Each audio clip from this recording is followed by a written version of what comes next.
these buttons, have us go live. We can talk about this when we get started. That is, I am not in the right place. That is, there we go. Hi everybody, welcome to Discussing Tabletop. Hello. We're going to be talking about a bunch of stuff today. Most of it is going to be DnD Playtest 6, basically. And a little bit of 5, to be fair. You need to have both to really understand the rules that it contains.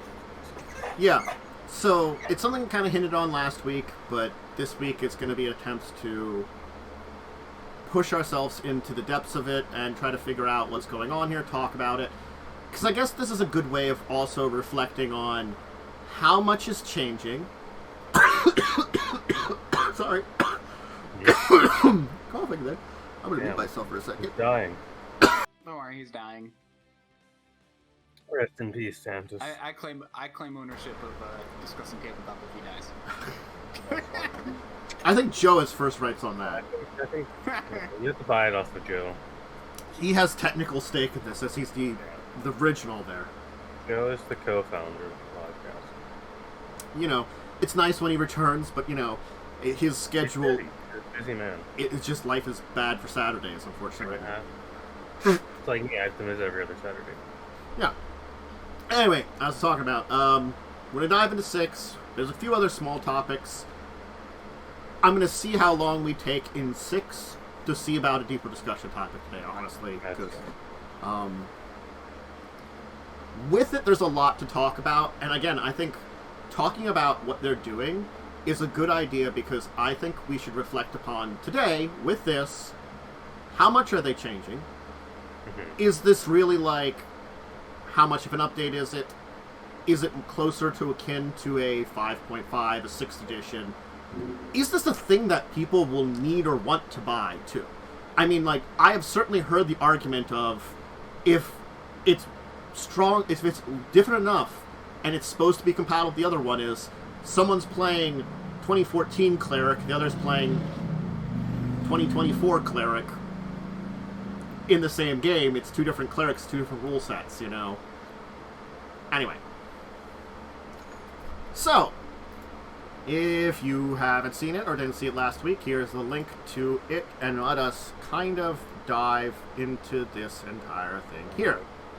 Yeah, so the first big thing I do want to talk about with this this UA is something that Lighting and I had noticed the other day. Spell casting has been given new wording, finally. Okay. Known spells are no longer a thing. Everyone has prepared spells now. I thought they changed it back to a degree. No, the only person who gets the wording of known spell is Wizard, because Wizard can add spells to their list. Okay. But from my understanding, and I wish Cell was here to correct me if I'm wrong, you just have a number of prepared spells, and then every long rest you can swap them out. Okay. So I heard they had it's between 5 and 6. They did change it a little bit though. It's like a halfway, from my understanding of reading this, like a halfway between what used to be a spontaneous and a prepared. Because everyone is just kind of halfway.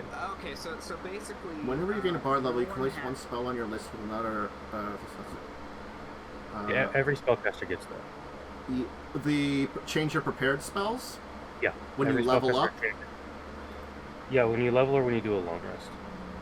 Some people get them on long rest, some get them for levels. Okay. Well, the wording is very confusing, which is why I wanted to bring it up, and this is something I want to improve upon. The wording here, it says prepared, but it still reads like you have a list of known spells, but you don't have a list of known spells. Oh, okay. So, Bard, when I'm looking at it here, they have prepared spells, but it's basically known spells, but they're all calling it prepared still. They're changing, the nomenclature of known spells is disappearing. And it is being replaced with prepared spells. This is confusing. It is very confusing, and that's why I wanted to bring it up. Oh my god. To explain this before we deep dive into it. I'm going to just ask a question here. why are they doing this when it's two different things that they're trying to combine together? I believe they're doing this specifically because if we go back to UA 5, Okay. the way Scribe spell and wizard works is they have a specific ability called known spells under their spell book. I believe that is why they're changing the wording entirely. I don't know if this will remain. I just wanted to bring it up to try to alleviate the confusion. Yeah, no, that makes sense. So that at least that it's confusing, and at least knowing that there's the difference here, and that helps a lot. Okay. All right. I don't, I'd heard a little bit about it. I hadn't really dived into this version of language here, and I guess the language is an important thing here because they are. Yeah. I'm okay. I'm not going to say it's a bad thing to standardize language. That's probably a good thing. But Actually, it's very good. It's just there's not really a blurb in this saying that that's the change. Is why I was confused. What I was going to say is there are times and places to do that, and I don't know if these two things like this is supposed to be, because this just seems confusing. As I said, it's like it feels like it's two different things combined I together. think that this is the place you're meant to, because this is going to be the new rulebook. So this is where they should make these changes now, and try to get changes, definitions across now in playtest, so people are less confused when the actual book itself is released. So the interesting Go ahead. The interesting thing about this is just, so basically, everyone has access to the full spell lists now. There's only 3 spell lists now anyway, so... Yeah. But my point is just that, like, they're basically all... So basically, like, even Rangers, like, I remember in 5e1e,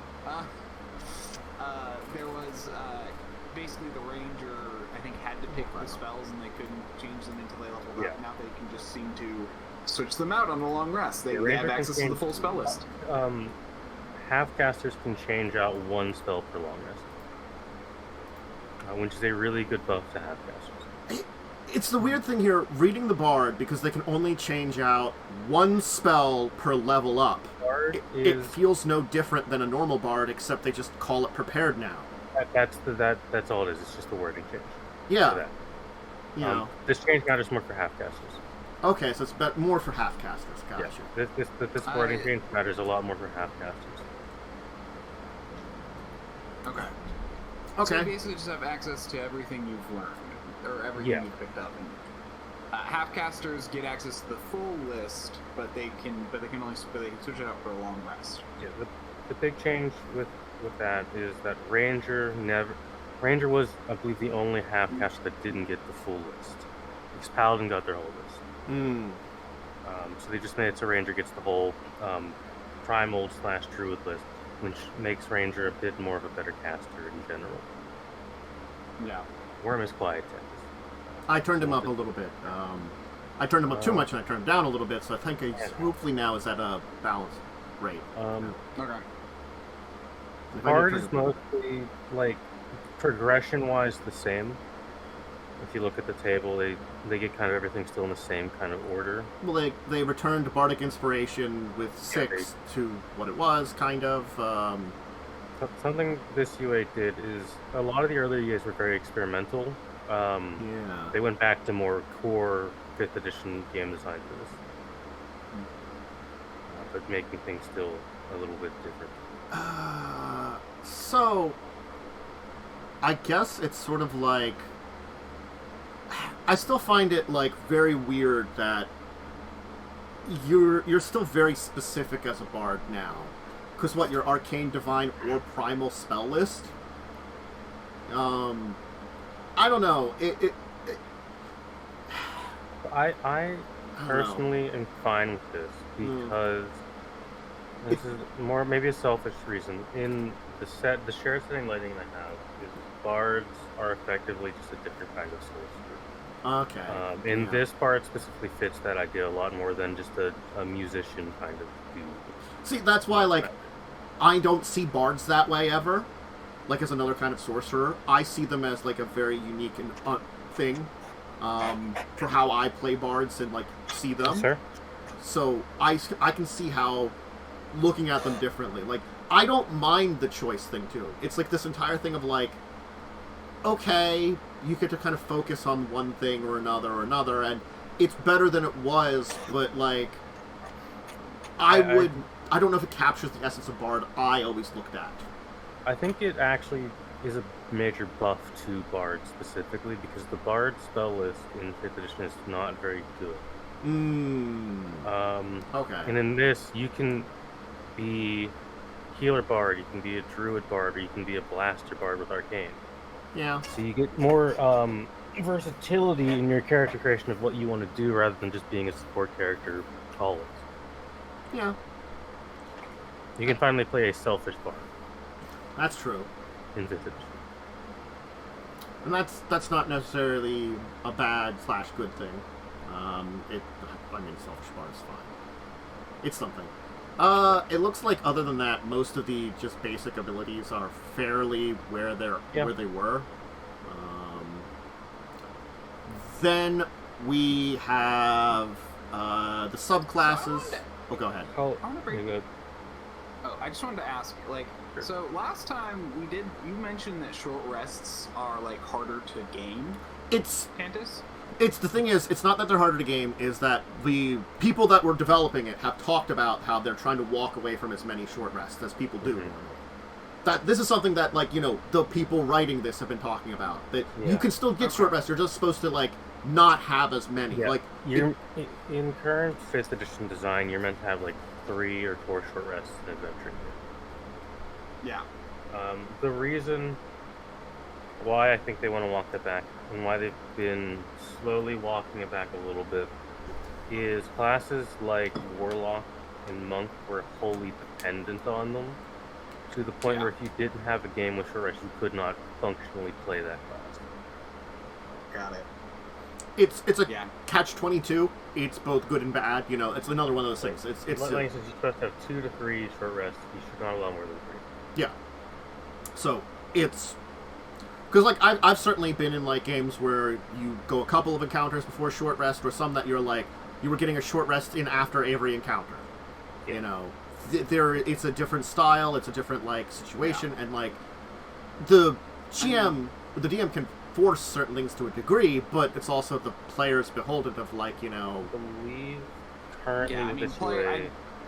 Yeah, there was a lot of, like, a friend who was just all like, playing a Warlock. It's like, okay, I burn all my abilities. Okay, guys, we finished this encounter. Let's just sit in this room for an hour until we move on. I believe the thing with this UA is, I think every class with these two UAs now has short rest recovery abilities. So everyone can benefit from them now, rather than just certain characters benefit from them. Yeah. It was also good. That's nice. We mentioned last week that they fixed the rogue. I don't know if you noticed that. Well, I was going to go through it to, get into everything. Oh, we can go through. Yeah, let's just go through. So, yeah. Well, that's what I mean. I was going through one thing at a time. I'm going to talk about this Bard subclass, Call of Dance. Yeah. As the first one, this is the most broken subclass I did. I can automatically see that since you get Dex and Charisma to your Dex and your Charisma mod, which are already your 2 highest stats as a Bard. Yeah. Yeah. You also get unarmed strikes. You can bonus action do a punch. I mean, how high can that get? Like, I mean, you can now, with ability score increases, get up to 22. So okay. Meaning you can get up to +6. Yeah. The thing is, like, best case you can get is like 22. This is something I'm going to compare to with the Monk, which I've understood about, like, discussing the Monk. The Monk with unarmed defense is okay, but also has some problems because, again, you're supposed to be a frontline fighter, you're doing Dex and Wisdom, you're splitting a lot of stats. That's the problem with Monks. This one here, yes, it's 2 abilities, yes, they're probably going to be your highest, but Bards are not meant to be frontline fighters, meaning you don't need as good of an AC, meaning that can be like a 16 or a 17, and it might do you for like 5 to 10 levels, honestly. The idea of this is fine. However, one of the main issue I have is that it is Dexterity and Charisma, which are your 2 most important abilities Bard. Whereas for Monk, you need like 4 abilities to be decently high, to be functional. Dex, Wisdom. You need Con, you need Dex, you need Wisdom. You technically should have a little bit of Strength as a Monk, because you do have Strength saving throw proficiency.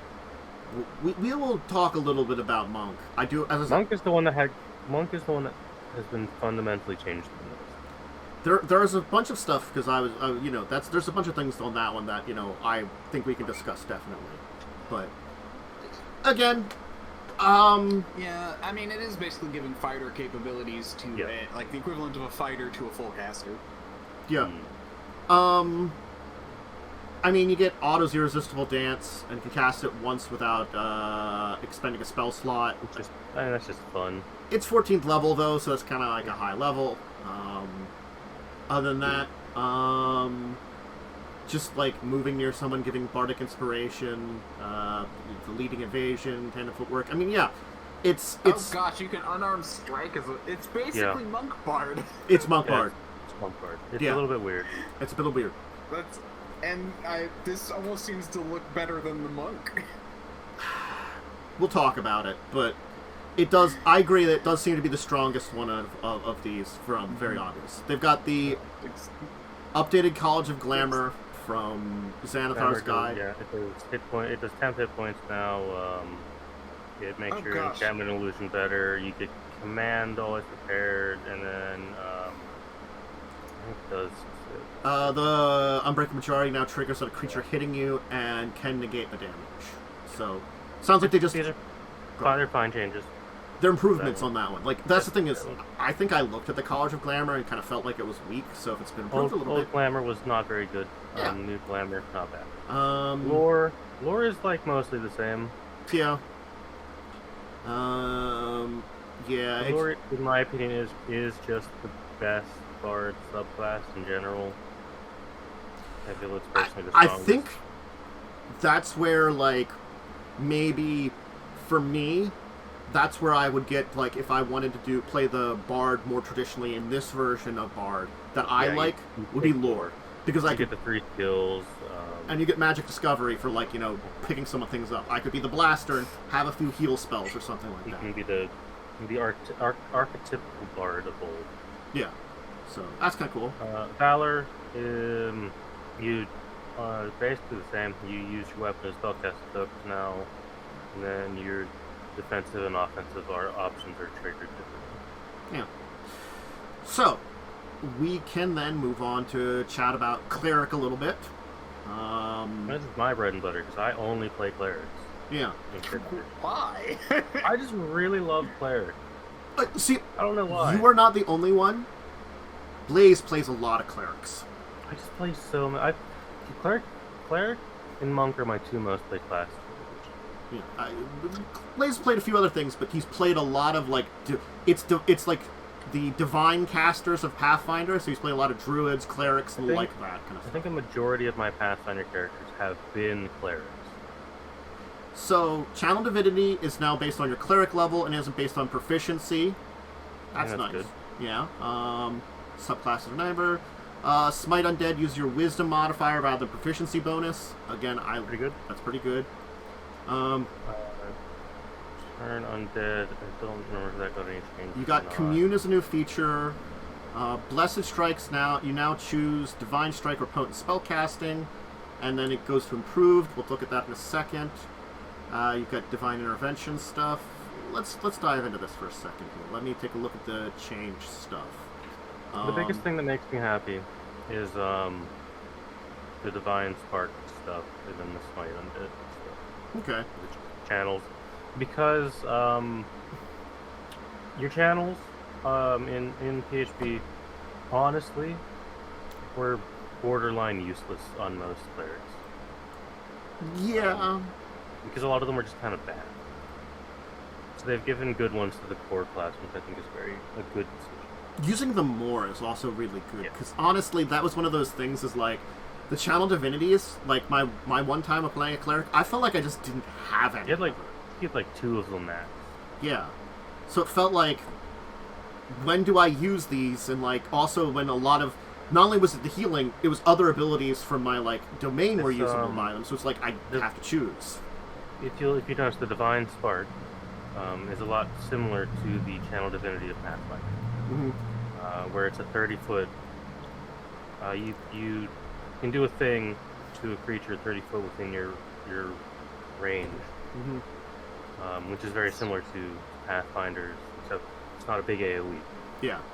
Start, which is still better than what you used to get. That's nice. You have a damage channel of divinity. That's actually really useful. Yeah. Because like I feel like in the past they were always like situational. So yeah. Yeah, and again, it's choice of healing or hurting too, which is great too. Blessed Strikes, you can either choose one of the following options: add Wisdom to modifier to damage with divine cantrips. That's pretty cool. Or do some extra necrotic or radiant damage with your weapon attacks. It's pretty neat. Mine Undead is still here, which is good. It's better than the other one. Yeah. Really. But you actually use it at higher level, because when it had a CR attached to it, it became useless very quickly. The Commune with you can cast a Commune spell, have a conversation with your deity. Makes sense.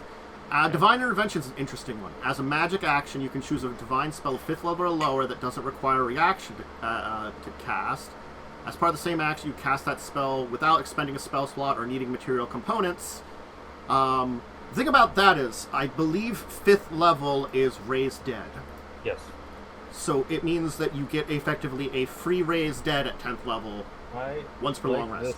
More because the original Divine Intervention was a % chance, and you didn't have hard mechanics. You could just kind of ask for anything. And it was up to the DM if you got it or not. And I prefer this more. It does seem less on the DM, more on the player. It does seem like an interesting buff, definitely. You would never, because Divine Intervention would never come because you have to roll like a 10. Or so you have to roll like below your level, which is incredibly difficult on the percentile die. You know, I do say like Raise Dead, but still that's like the kind of max level. That's 5th level, which is... Yeah. It's that other thing of like, most games end by 10th level, 5th level is maybe going to be your like max level spells, kind of, so that's your like capstone thing, and it's pretty cool for maybe like your last bit of an adventure, honestly, so I don't mind it. I think it's an interesting one. And then you get improved blessings where you do more damage with your divine strike, or you can, I guess, give temporary hit points when you also cantrip and damage something. Pretty good. Yeah. You're doing a lot of HP stuff, which I like. And then the 20th level is you can use Wish. I always find temp HP annoying to keep track of, but... Yeah. Yeah. Greater Divine Intervention is basically old Divine Intervention. Yeah. Okay. I know that Life Domain, if we're talking about the subclasses, is fairly similar to what it was. Yeah, it's still like the bog standard, this is the heal cleric, it's kind of the most efficient one in the game. Yeah. Light Domain's interesting, because, first off, the one thing I know that you get is, I've seen here, 5th level, Fireball.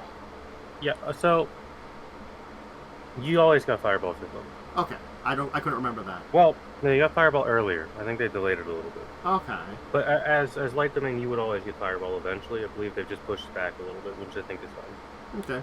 So, a few different spell changes. The cantrips changed. Oh, I see what you mean. Yeah, they Druid level under. It does say Druid level right there. That's a mistake. Okay. Someone didn't edit it properly. I'm just gonna say this. I don't mind copy pasting. Well, it's a little annoying, but also like just edit it. I'm gonna say mind why this is fine, because it's a table. Yeah, it's a table. They're just copy pasting a table, and they just made it for the Druid first.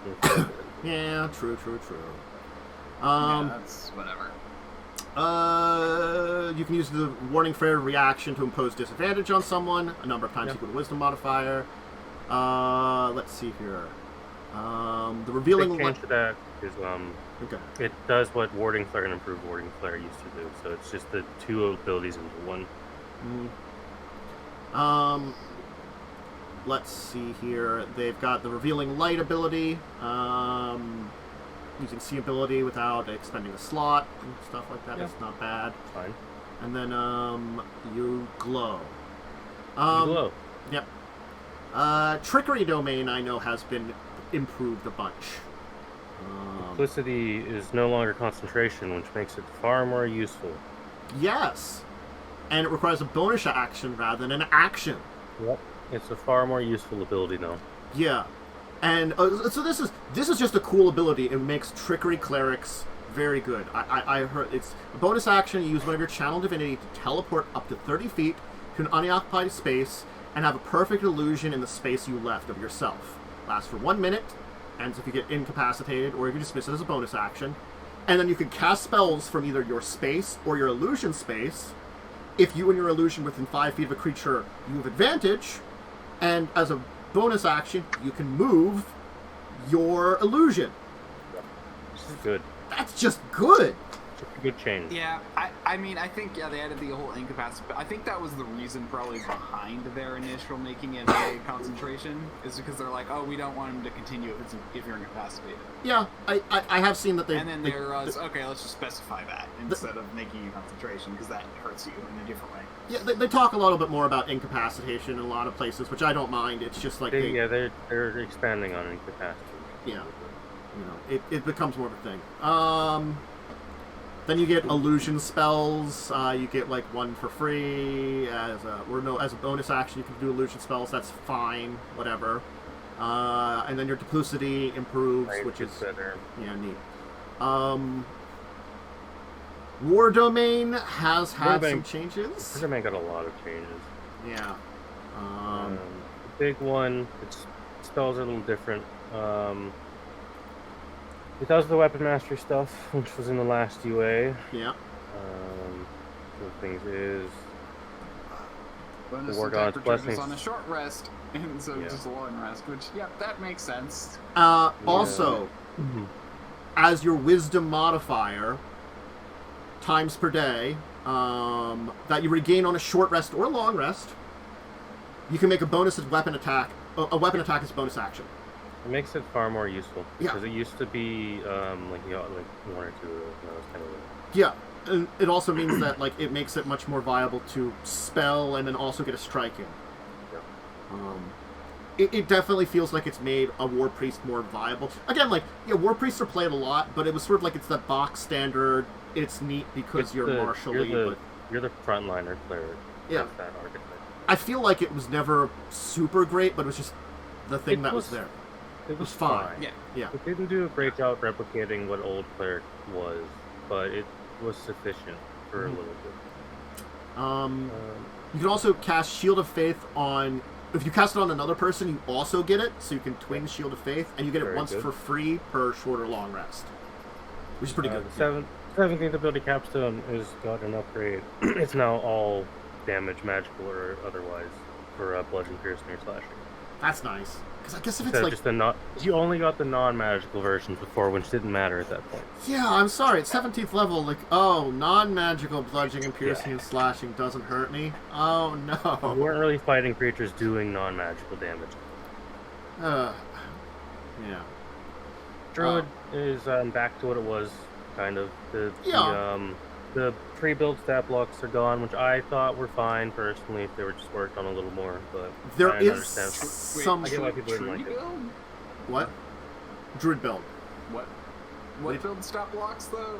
So, in one of the previous UAs, when they redid Druid, Wild Shape got changed, so you had like 3 predefined stat blocks. For flying, swimming, and then land.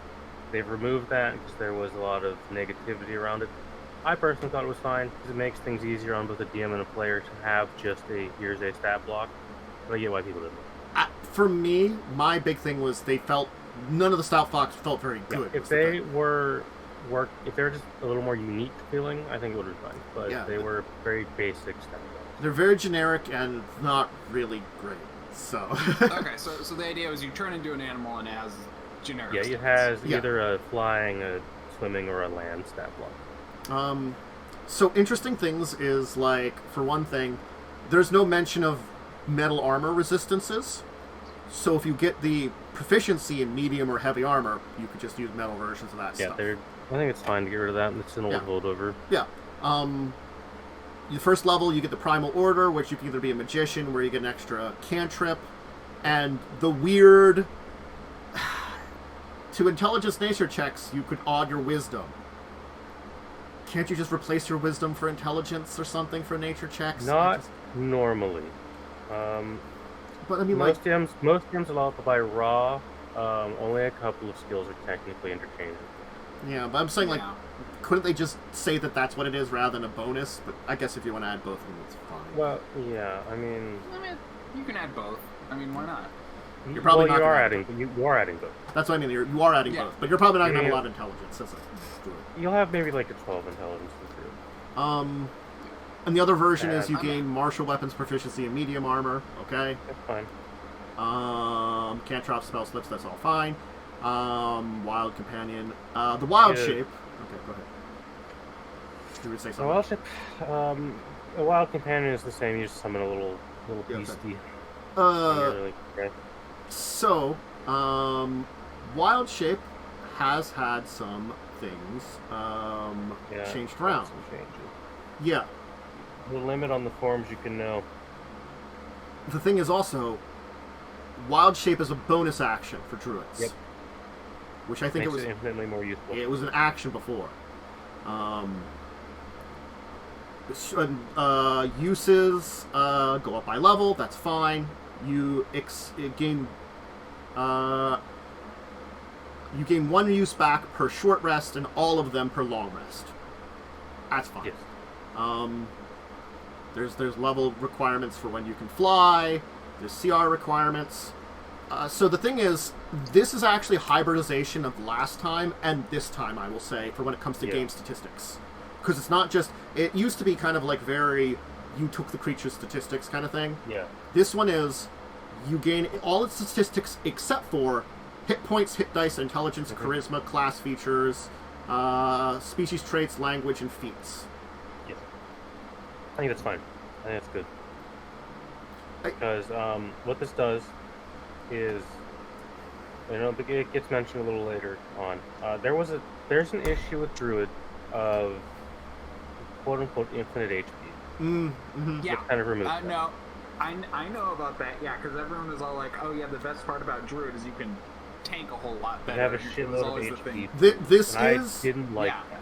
Again, I'm on this mixed bag because I can understand, but I do understand that tank Druid is not really what they want. So I'm okay with the change. I feel like there's a little bit more work to do there, and I'll talk about where I think like something that's on the Circle of the Moon feels like it maybe should be like more on the basic one. But I'll talk about that when we get to the thing. But I think, overall, I'm not against that idea. Mm-hmm. Again, it's just like maybe a little bit more work. One mention for above game statistics is this is something that is really good to be added. You can speak in wild shape. That's true. Yeah. You no longer require speak with animals to talk to your druid when they're wild shape. They can just talk. It's mechanically fine. It's weird just in game, but it's mechanically fine. I think that's technically better fine. I mean, like the comedy of trying to communicate with your team, it's okay there, but honestly, simplifying is also not bad. So. Also, the forms you have these known forms that you have, and when you have, I think, a long rest, you can change out your known forms. I think that is fine. Yeah. Because I think it's weird that a druid would know every animal that ever exists. Yeah. I think it's more like you... I mean, even in the last one, it was all like... even in the first book, it's like, oh, things reasonable that you still only knew ones that you could have seen, but most players just took that as, I can know anything. Because I've seen it, I've gone wandering, You can still know anything, but I like the idea of you have a limited number of forms per day, and when you're doing the long rest and communing with nature and gaining your spells, maybe you're touching wildlife and gaining an inspiration on how to transform into these different things that might be helpful to you, and maybe you haven't seen them, but the spirit of nature fills your brain with it, which makes more sense to why, I've never seen a T-Rex, but I could become one or something. This allows for players to actually use the useful stat blocks for Druid and for the dinosaurs. Yeah. It's like they've communed with nature in a long rest, and you've unlocked the brain of, the dinosaur or something. it still has that same thing of I can be anything, but at least there's an explanation of, like, I commune with my natural spirits and stuff, and they inspire. Commune with the god of nature and or the whatever fey spirits, because that's kind of what Druid is. Yeah. If you have no wild shapes left, you can use spell slot to gain a wild shape back. I think that's good. Yeah, that's fine. I can only do that once per long rest. Oh, wait. Oh, you can do a bonus. It says a bonus action now. Yes, this wild shape is now a bonus action. Yep. Previously, only Moondrew could bonus action. Yeah, that's a good upgrade. Can do it now. Yeah. You do get you do get Elemental Fury now. Add Wisdom to the. It's pretty much the same thing that the Cleric has. The divine ability of the Cleric, that either add Wisdom to cantrips or extra energy damage. You commune with nature, makes sense. Improved Elemental Fury. I think it's again. That increases the range. It's the range and then damage increase. Okay, what's interesting to me, personally, is I feel like this would add a very nice house rule. Because you can only know 3 forms per day, I would have significantly less issue with players not, like, because you can do it for an hour per druid level, or half druid level. I personally would have no issue now with players doing it for, basically that's how many hours you have, and you can transfer them back and forth. Because it's not just, I switch constantly, it's now, I only have 3 things I can switch between. That actually sounds like a nice house rule, using these rules. Because, I mean, it's still, honestly, like, to be able to, like, be in a shape all day, in shapes all day, it's still pretty high level before you can do that, because it's half your druid level. You literally never can, because 10 hours is the max you get at level 20. But, I mean, it's per form, and if you use multiple... per time using wild shape. It's per use of wild shape you get that, and you do get more uses of wild shape, up to 4. So, I mean, like, 4 is 40 hours. You're not doing it 40 hours a day. Oh, I see. Yeah, I see what you mean. At 18th level, you can cast any spell as long as it doesn't have material components while you're wild shaped. Neat, your magical wild shaped beast. And then at 20th level, if you roll initiative, you don't have any wild shapes, you get one back. That's fine. And you can convert wild shapes into spells if you need to. You get the age thing that never comes up. Yeah. Circle of the Land is much better. It's actually useful now. Yeah. Surprisingly, they actually made it, because once you long rest, you can change what terrain it is. Oh, Panthers fan, you're going to be really excited to read Ranger then. Oh, God. I don't know about Ranger. That's going to be good. Arid gets Fireball, really nice. Like, Polar gets, like, Cone of Cold, Temperate gets Lightning Bolt, Tropical gets some stuff, too, but, I feel... Acid Splash. Acid Splash. Like, Polymorph isn't actually necessarily bad either. Inking Cloud. I mean, yeah. So they get some interesting spell selections you can switch between. They have the Land's Aid, which you can use to damage things. It mentions that they gave less options for each land because you can switch between them now. Yeah. But that's totally fair. You can point at an area and a 10-foot spear, make any creature you choose make a Constitution save or take some damage, and one creature in that area heals. Yeah. That's it's an alternative wild shape use, because wild shape is not always useful. Yeah. Let's see here, the Nature Recovery, where you can gain back some spells. And then Nature's Ward, where you get resistance to an energy, which depend on your land type you choose for it. And then the Sanctuary, it gives cover and your resistance to your team. It's okay, but it's not really, like, super great, Circle the Moon. It's nice to get that free, you get the free cast once per long rest. Yeah. They do get some nice things. Like, certainly Circle the Land feels a lot better. Feels viable. I think that's what I want to say about it. It feels much more viable as a selection. Which is... And that's fine. Like, honestly, I'm kind of the belief that as long as everything is viable or better, that's fine. Like, some people always go, oh, this is the obvious choice, but I'm just like, you also don't want to be overshadowing others, that's the other thing, so there is a cap limit, but... I agree. That's the thing is, like, I don't necessarily need a subclass to be super powered. I want it to just be okay, at very least. and there was a bunch of ones which were just bad, unfortunately. Why they're redoing? Yeah, 5e had so many that were just like never picking that. Yeah. I will note that they say Circle the Stars is an option, but Circle the Stars is not in the book, and they just say... So each, as a caveat, each of these classes, they have a little recommended box for what you should play them as. Yeah. Some of them are Tasha's. I believe, like, if we go down a little bit, like, Cleric, he recommends, like, Twilight. Yeah. And they just say use the Tasha's one, which is, I think is fine. You know, it's just like... ones are...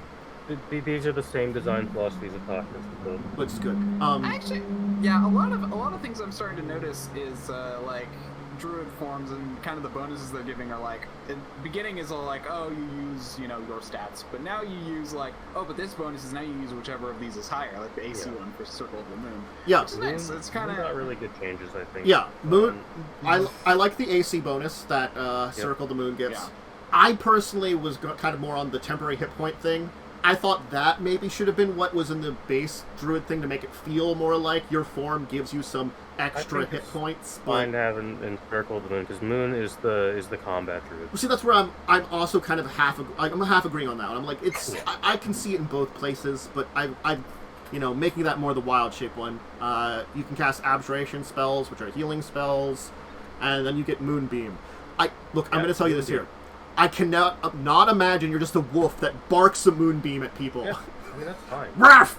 That's just all I imagine when I see that you can cast Moonbeam in wild shape form. I mean, when I'm playing, and I have mentioned this before in games, sometimes, depending on the character I'm playing, when I cast a spell, my character's verbal component is just the spell. Yeah. So yeah, I will be a wolf druid just screaming Moonbeam. Moonlight Step, you get a teleportation ability. Pretty good. That's pretty good. And then Lunar Form, where you get to move the Moonbeam around and share some moonlight and stuff like that. Also pretty good. And the new one is Circle the Sea, then, that they have. This one is really good. Yeah. There's another really good one. They have a pretty good spell selection, I gotta be honest. Yeah. Circle the Sea is a really good subclass. Yeah. So you can use a wild shape to manifest an aura around you for 10 minutes. That at the end of each of your turns, you choose a creature within 10 feet of you. That has to make any abjuration. Sorry, I just noticed. Yeah. And then the movie do abjurations. Yeah, which is healing. Healing has become abjuration now. As it continues.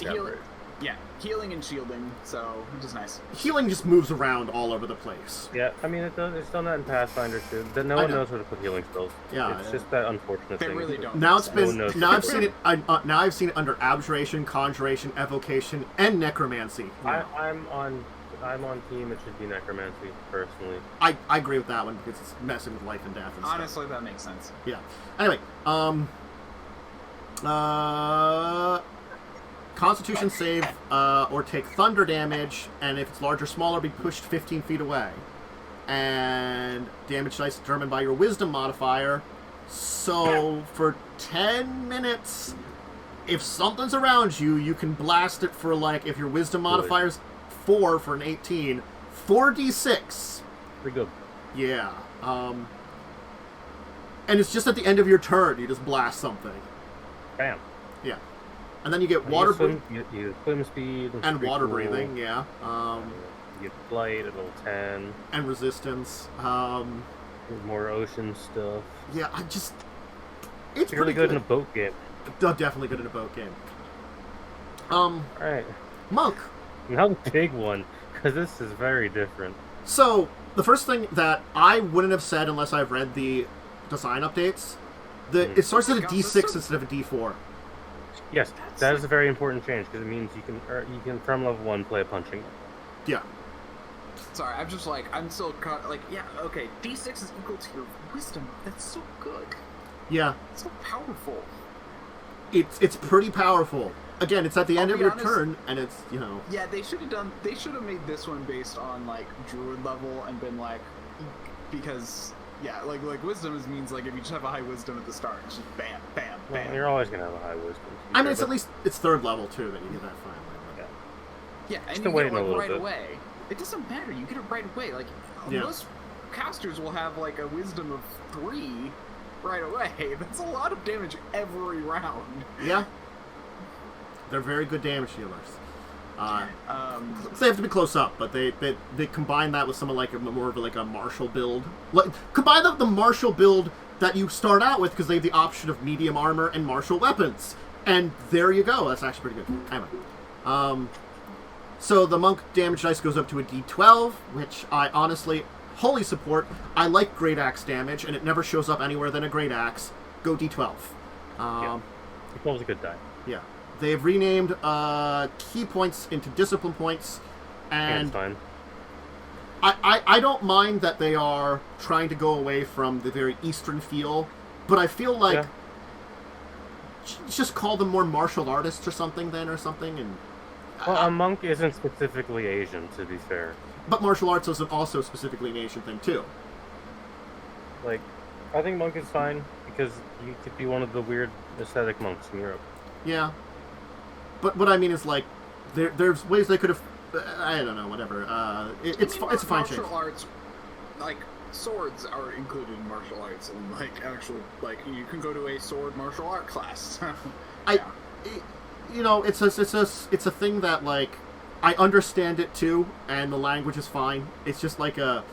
The reason I like key being changed is because the wording of key makes you a specific type of monk. Which is the East Asian flavor of it. Yeah, that's good too, yeah. So, big things is, of course, the increased damage die. You still get the bonus unarmed strike. You still get the dexterous attacks and stuff like that. Oh, no, the update on the dexterous attacks. There is a thing here. Yeah, it used to be simple weapons that you would be able to use your dexterity with. Now it's simple weapons, except for two-handed ones. Yeah. Meaning there are others. It unlocks more simple weapons that you can use your dexterous attacks. Monk weapons are gone now. Yeah. The whole concept of those are gone now, which is good because they were very limited. Mm-hmm. Unarmored defense, pretty much the same. I've said my piece about it. It's still. I feel like it's still technically kind of an issue, but like, will they balance it out with everything else? I think it's relatively fine for the most part. The problem with monk, in my opinion, is it's a D8. I think a person should be a D10. Mm. Yeah, because it is much more. It helps with not having as much constitution. Yeah, I personally and you're a martial monk class. Should be a Monk is a martial class with benefits. Yeah, it should not be listed as an expert class like rogue. It should be a D10 with the martial. Yeah. Now you get the martial discipline, which are the discipline points, which are the new way for all the abilities you have under that. Flurry is the same. Patient defense is a dodge action as a bonus action. Step of the Wind now is both disengage and a dash, which is pretty good. I've already changed both of these because I'm allowing Phil to play this. I've made them better in my opinion. You can just do them without spending key. There's just a bonus action and there's an extra thing attached to them for the key point. Yeah, Tangents aside, we're talking about that last time. Yeah. They really aren't. You do not have enough discipline points to make use of Let me pull up the rules I sent, so tell you what I did. It's the thing that I was saying is that, like, by the time you are getting to the point where you have enough that you're not worrying about it, because again, stepping away from short rest, you're still doing a couple of them, but you're stepping away from that, and even 2 before a short rest isn't a lot. So what I've done is I've left Golarion below is unchanged. That's fine. Mm-hmm. Patient defense.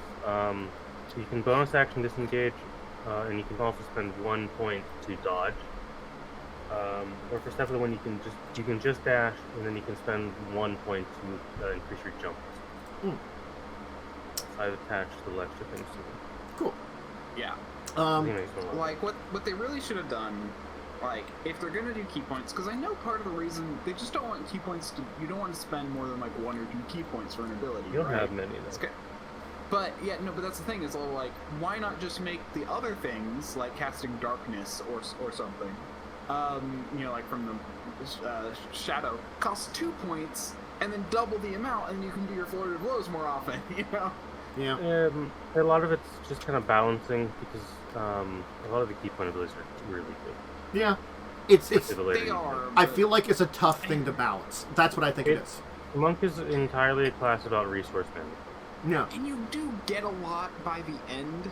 But again, most D&D games don't get to 20th level. They get to 10th level on average. Yeah. So... 10 is still a lot when by that point you can also recover them in a minute.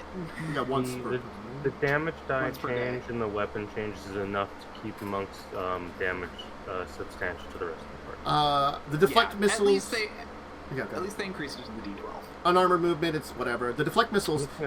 I did not realize that the damage is a lot less for deflect missiles. The damage is less. Yeah. It used to be... good, because you would always use it in like that.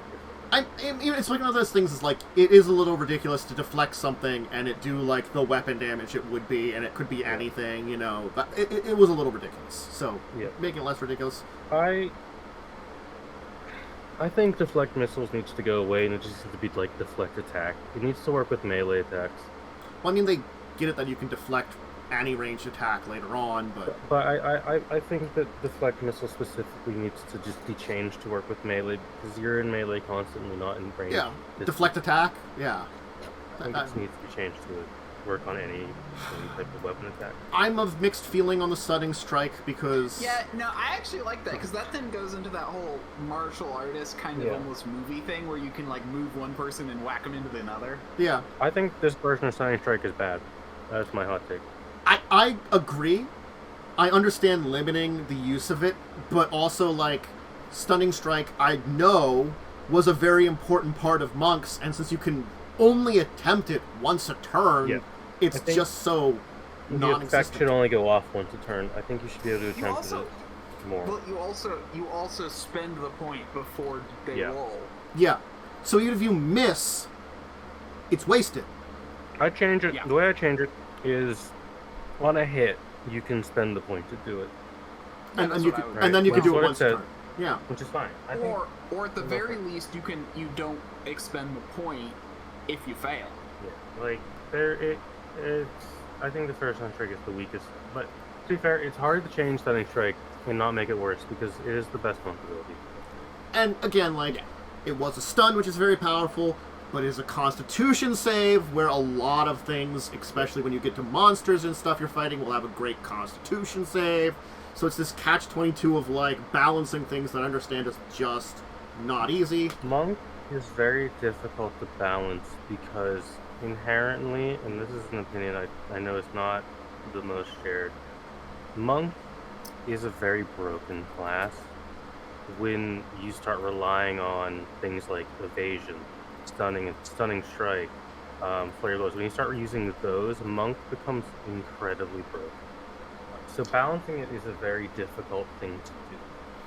Yeah, and I remember like in 5e, like the original Monk, it had a very odd balance thing where it was way too powerful up until about level like 5. Then it became on par with everyone else, and then just dropped off after. It dropped after like level 7. It dropped off completely. Yeah. So, like, it has, like, a very high initial jump in, starts to fall off very quickly, and then falls off completely very quickly, you know. And then, again, the issue is it's terrible to multi-class as Monk, so you're not multi-class. You can't level dip into it, so, wow. You actually can in one specific scenario. Okay. Cleric. Because you share the same important stats. That makes sense that you've got the wisdom, then, for that one, at least. And then you can do unarmed defense with that. We talked about... Because I've done it before, and it works surprisingly well. You can do force damage instead of normal damage. That's fine. You get evasion. The height metabolism, where you can take a minute to do a short rest, once a long rest. That's fine. Yeah, fair enough. Acrobatic movement, run on surfaces and stuff like that. That's neat. Cool as hell. Yeah, it's very martial artsy. They actually gain... The one thing I am happy is that they do actually gain things after level 10. Yeah. Because like before it was all like they flavor gained stuff. Like the non-poisoning, live for longer, and it's like that's like all understand they gained all languages, that kind of thing. Yeah. Yeah, which those are just so like I'm fine with their flavor, but they weren't mechanically good. Now bonus action to get rid of conditions. That's kind of cool. That's fine. And not eating or drinking doesn't give you exhaustion. It's neat. Then you get the deflect energy. Love the deflect energy. It's so cool to just be able to like eat the spell. Yeah, that's fun. The proficiency in all saving throws, and you can spend a discipline point to re-roll a save if you fail it. That's fine. Then they get the superior... Again, like, the Defy Death at 20th level is kind of like... We're never going to get to that. I'm sorry. A, getting to 20th level. Yeah. B, dropping to 0 points at 20th level. Very hard. It's very hard. Very difficult. It's a... Well, that's fine, but it's also like, that just feels like it's not a lot of anything. Yeah. Subclasses. Shadow has been redesigned a little bit. Yeah. I think it gets darkness now, which I don't think it got before. It does. Yeah, I knew it's cheaper now. Darkness is one point now. Yeah, it's 1 point, you get it, and then you can also see through the darkness then, which is pretty good. I mean, you blind your allies, but you get it at least. It's good for solo stealth missions. Yeah. You get a darkness, you get a teleport now. That you get advantage on attack after you do it, that's pretty good. The improved one, you can spend a discipline point, do your teleportation, you get a bonus action to make an unarmed strike after you teleport. And then you get a Cloak of Shadows that gives some invisibility and incorporealness and stuff. Alright, the big one. Way of Elements has finally been redesigned. Yes! It's good now. It is indeed much better than it was. This is what Cell is going to be playtesting in my game, so I'll report how it's doing next week. Or whenever we switches to it. But the big thing is, it's actually a class based on punching now, and not spells for some reason. Wow, you're not casting spells, you're punching stuff. You're punching things, like a monk is supposed to. You get to pick a damage type, each damage type does different things. Yep. This is literally how I was just going to change it. So I'm glad I don't have to. I think I was saying that I agreed with the concept. The one thing is that when you deal one of these types with your arm strike, you can do the strength saving thing. That's a lot of saves, especially if you punch a lot of times and hit a lot of times. Fine. I guess it depends on what level of game you're at, and like also like I think testing it out and see how much it. At most, when you're doing unarmed striking, you're going to only be potentially hitting 4 times. Yeah. Because don't get 2 attacks and you get a flourish, so that's 4 attacks max. Yeah. I do want to say, on a failed save, you can move the target up to 10 feet, so it's not like every time you have to move. You don't have to do it. Oh, no, you don't. And so, like, and honestly, you do have a reach of 10 feet greater than normal, meaning you can punch one guy away and still hit him. Yeah, your elemental's blasting like an avatar. Yeah, which means it actually does encourage trying to push him away at least the first time if he starts next to you, because then he's still within range, and maybe on your last attack, if you've pushed him away once, you'll try again to push him away, just to be like, haha, now instead of moving 10 feet to get to me, you have to move 20. Haha! I don't know. It's an interesting... I think that one, testing it out and seeing how well it works, if the saves slow things too much or something, that's something I'm curious as they would or not. Honestly, this seems like fun if you can push them into another person who has a better, like, armor, and it's just like, and then you're punching them from range, and they have to, take an attack of opportunity to move closer to you. Yeah. That's kind of fun stuff you can do. Punch them closer to your rogue. I love maneuver things because they allow for interesting party dynamics and party interactions. Not that players ever use those. I'm not gonna lie. I try to be environmental. This is something that I really like to say it, but also hate to say it is. That's the big thing I took away from goddamn 4th edition, was environmental matters were so important, and maneuverability that helped your allies. That was like primary. There was so much problems with 4th edition, but that was a big thing that was in it that I liked. Okay, I'm gonna flat out say it, as I said on the show. I like 4th edition. I'm gonna say it. I think 4th edition is fine. I like it mechanically. People need to revisit it because VTTs exist now. Yeah, VTTs exist now. Mechanically, it was fine. You can actually play it functionally. It's got really cool things. Yeah. No, I I own a lot of those books. It had a lot of problems. Whatever the thing that they had for supporting it was a terrible idea, They shot themselves in the foot with that. But the mechanics itself, the story of why the VTT was fucked is actually clear. It's not a happy story. That would be something to explore one day. I could talk about it now, but it's very depressing. Why don't we save that if we have a little time for like a deeper discussion? If we have a little time, you can have story talk with me. Maybe I'll put that as Anyways, a this 6th level ability is really fucking cool. Yes, the elemental burst. Yeah, it is cool that you basically just do things, and basically it's not just here's a bunch of spells. It's now you can do these based on elements. Yeah, it's really cool. I think this is maybe like my favorite change. Is this subclass? Yeah. Just choose a burst of energy and stuff. I do also like that you can change the energy when you're punching, and these punches are going to be cold, these are fire, these are lightning or stuff. Well, the elements... you imbue yourself with one element at the start of your turn.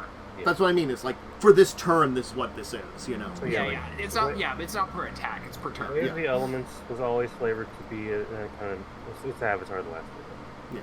The inspiration. So now this actually feels like it. Now it feels like Avatar: The Last Airbender and not shitty mage. Yep. Not bad spellcaster. Fly and swim for 10 minutes when you use Step of the Wind, and then get some damage resistance and the Destructive Stride, which is that's really cool. Yep. Actually, okay, fly speed is nice. You just I'm in there now. Yep. And then we got Warrior of Hand, which I guess is the open hand one. It's open hand. It's the used to be the damage monk, but I believe Way of Mercy is equipped in terms of damage. Mm-hmm. Now they Addle, Push, and Topple all have saves. They have different saves. So one of them didn't have saves. I don't remember which one didn't have a save, honestly. I don't remember. Yeah, I've never played one. I played one sort of once for a while. I didn't really use a lot of my abilities. I think it was Push. I feel like it was Push that didn't have the save. Yeah. Wholeness of Body is a bonus action now. It's good. And it can be used more than once per long rest. That's just... Yeah, I mean, it now has discipline points, which is fine. They have removed Tranquility, which was one of the worst monk features. Yeah. Wait, what was Tranquility again? Tranquility, grab Tranquility. I'd have to look up Tranquility to remember it.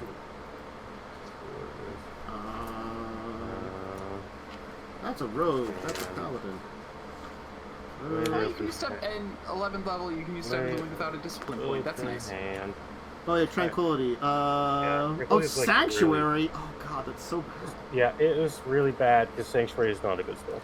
Yeah. No, it's not. Oh, and it's what Fleet Step. You can use Step of the Wind without spending any discipline points, and then that's actually real nice. That's a nice little buff. Honestly, bump. As much as it was cool, Quivering Palm killed someone, I'm also not against it just doing a lot more damage and not being instant death. That's fine. It's sort of like that one is. I find that's like that's kind of like whether that kind of thing of like I know it's supposed to be it kills the creature, but I'm also like I'm from especially playing Pathfinder First Edition again. I've walked away from a lot of instant death stuff, so I'm okay with walking away from instant death kind of related stuff. Paladin. Lay on Hands is a bonus action. Bonus action, very good. Very, very good. That's just so makes needed. It far more useful. Mm-hmm. Divine Smite is different now. Okay. Instead of getting, the typical smite, you now get all the smite spells. Okay. Alright, I see you get all the smite spells. Better because I think it's both a nerf and a buff because the smite spells do different things. Yeah. But you can only do one per turn.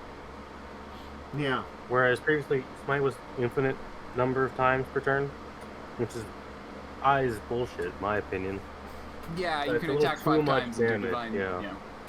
It's a little too much damage. Yeah, like Paladins could definitely be built in a way that they did a lot of damage, and also. I know, I built the Paladin like that. It was very gross. And wouldn't this also wouldn't that push for multi-classing paladins for dips into paladin fighter and stuff, and that's like yeah. You just get as many attacks as you can with fighter, and then you just paladin fighter used to be a very popular multi-class. I'm fine with it being nerfed in this way to like not encourage that kind of play. Yeah. It also makes Smite more. You can do more things with Smite, which is nice. Yeah.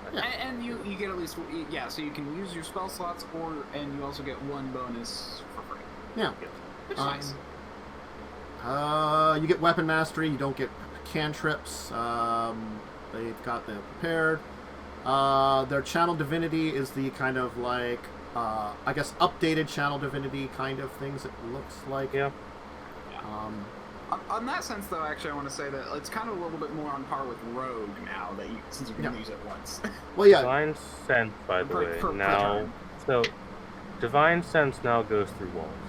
That's really nice. That makes it more useful.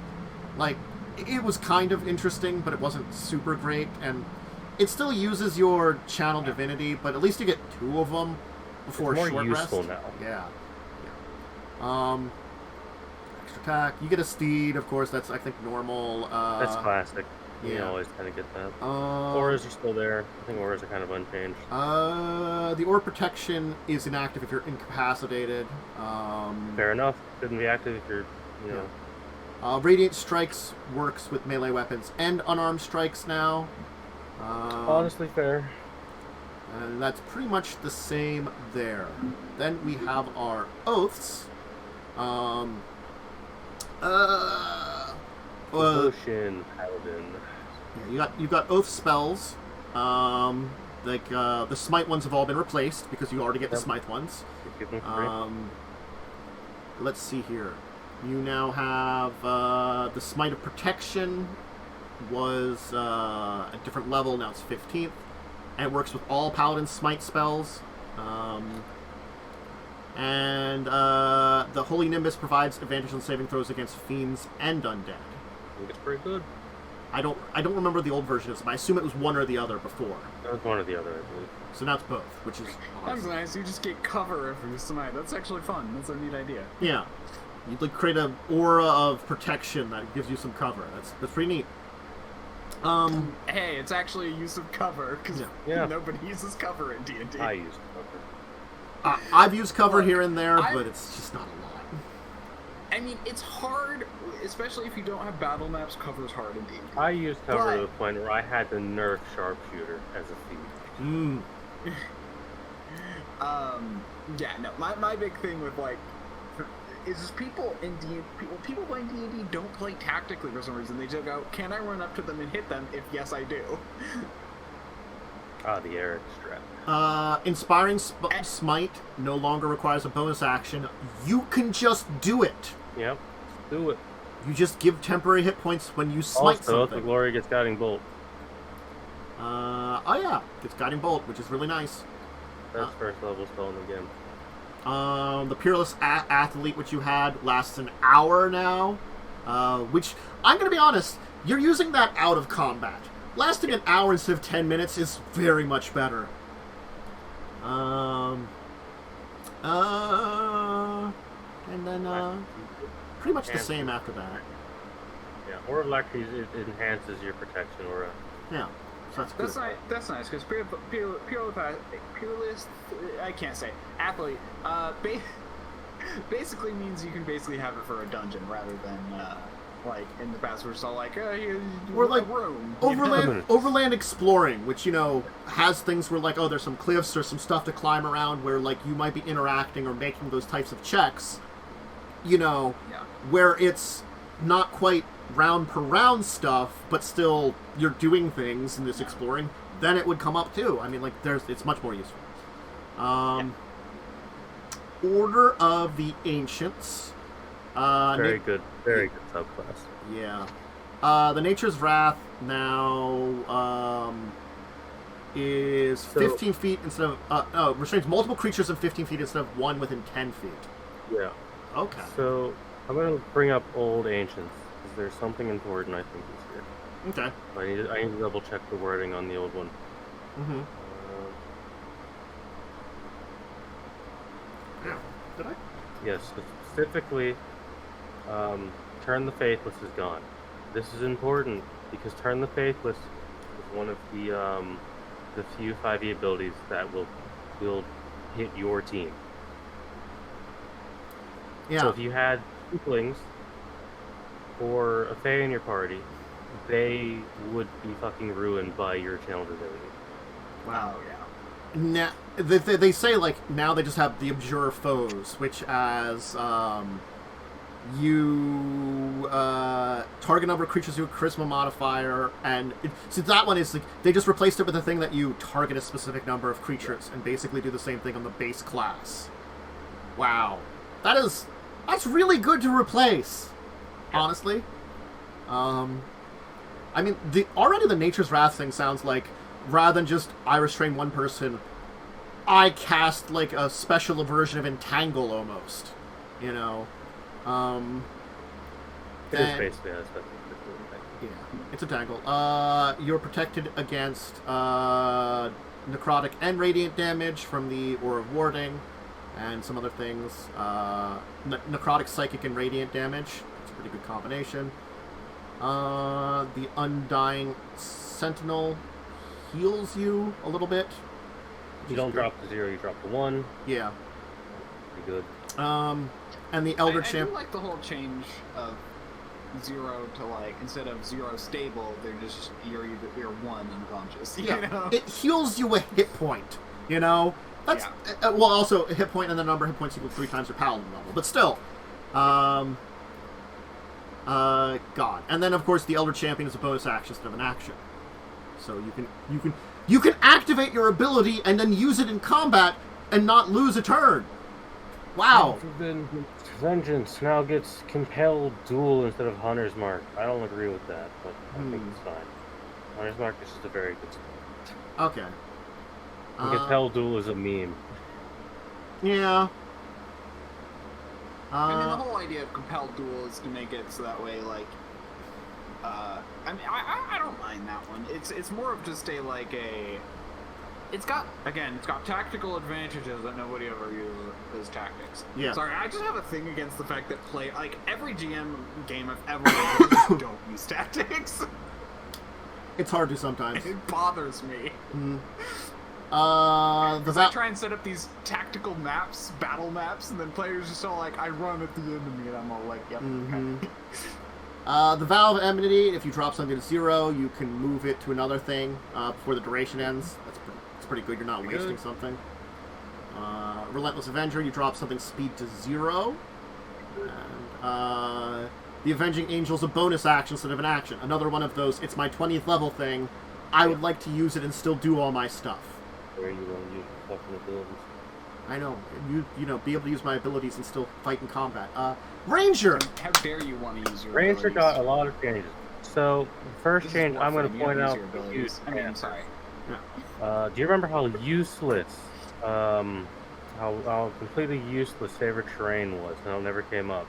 Honestly, no, because I never came up. Alright, so favorite terrain never came up. So they've rolled favorite terrain as a Depth Explorer, so you get an expertise, 2 types of terrain, but you can change your terrain on a long rest. That's pretty good. You can swap favorite terrains out. I'm not against that, because it's sort of like... I think it's like the first of Ranger in my current game. That helps so much, because it's sort of like, rather than just choose ones and hope I'm exploring, it's like, I can be like, I can switch one out because we're going to be going from the forest we're in here to, I don't know, the mountains, so I'm ready for both of those. No longer has to spoil portions of the game to make your class functional. Yeah. No, it's always like, so where are we going to be going so that way I can pick good abilities? This thing is, what it was. you can, and the thing, in-game you can learn, rather than out-of-game having to be like, what kind of terrain are we going to be in for most of the game? Only change I would make to this personally is I would add urban as a terrain type, because urban games are very common. Yeah, I can agree with that. Yeah, but that's also not entirely like a ranger. Ranger is very natural. Also, these are generally like smaller. Like this is like fantasy, which generally has more rural settings. So it's all like you just take the terrain of the nature around you. You know, yeah. I might allow that too. Let's see here. Favored enemy now. It's still Hunter's Mark, but also you can homebrew it. Yeah. It's Hunter's Mark. You can cast it equal times equal to your modifier for free. Yeah. So again, it's sort of like you can use spell slots, or you just get a number of times for free for Hunter's Mark. That's fine. Fighting style. It's unchanged. Yeah, understange. We'll get the subclasses. I do like how you can pick up new fighting styles as feats now. That's pretty good. Yeah, the Conjure Barrage at 9th level causes your weapon to multiply and strike the creatures before you. You always have the Conjure Barrage spell prepared. Pretty good. Okay. More damage spread out. Deft Explorer, you gain another expertise and 2 more terrains that you can have at a time. Okay, that's not bad either. You can have like 4 terrains you can kind of switch between. Again, 4 terrains you might not do in a day, but I guess like you're ready in case kind of things. Yeah, that's cool. It gives you more options. Makes the ability more useful. Nature's Veil no longer uses a spell slot. That's nice. 4 of 7 terrains. Yeah. I feel like they could increase the number of terrains if they're going to make it that versatile. Because I feel like in they reduced it in 5e just because it's all like to make them more broad. But now you could probably do like more specific. Yeah, you can use more specific. I'm gonna say I didn't know Nature's Veil used spell slots. It did. Well, it's because no one ever fucking plays Ranger at that level. I played it once. To 14th level? Terrible. Like to level 14. So, bonus action to be invisible that you can use a number of, until your end of your next turn, number of times you can do a wisdom modifier. That sounds pretty cool. Then you get Conjure Volley, Blind Sense out to 30 feet, and then I think then it's just the, one thing I want to say, Invisible Condition, not as broken as it used to be. Yeah. They changed it again. Foe Slayer is now limited to once a turn. Was it more? Yes, it was. Is that good for that or not? I don't know. It balances it. Let me pull up Foe Slayer. Foe Slayer, original Foe Slayer. The original Foe Slayer is